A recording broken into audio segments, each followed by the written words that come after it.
ఆదివారం నరేంద్ర మోదీ మూడోసారి ప్రమాణ స్వీకారం చేయబోతున్నారు. ఇందుకోసం ఏర్పాట్లు చకచకా జరిగిపోతున్నాయి. ప్రమాణ స్వీకారోత్సవానికి ఎన్డీఏ కూటమి నేతలు, వివిధ రాష్ట్రాల సీఎంలు, ఇతర దేశాల నుంచి ప్రముఖులు హాజరు కానున్నారు.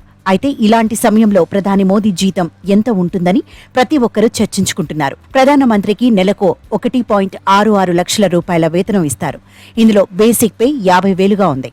అదనంగా ప్రధానికి ఖర్చుల నిమిత్తం 3,000, పార్లమెంటరీ భత్యం కింద 45,000 చెల్లిస్తారు. వీటితో పాటు దినసరి భత్యం కింద ప్రధాని రోజుకు 2,000 అందుకుంటారు. అంతేకాకుండా ఉచితంగా నివాస సౌకర్యం, ఇతర సదుపాయాలు ఉచితంగా కల్పిస్తారు. ప్రధానమంత్రి రక్షణ బాధ్యతను స్పెషల్ ప్రొటెక్షన్ గ్రూప్ పర్యవేక్షిస్తుంది.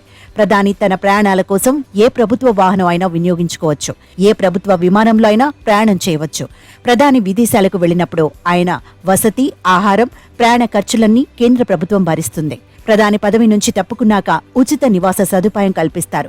ఉచితంగా విద్యుత్, నీరు వంటి సదుపాయాలు కూడా అందిస్తుంది కేంద్ర ప్రభుత్వం. ప్రధాని పదవి నుంచి వైదొలిగాక 5 ఏళ్ల పాటు స్పెషల్ ప్రొటెక్షన్ గ్రూప్ భద్రత కూడా కల్పిస్తారు.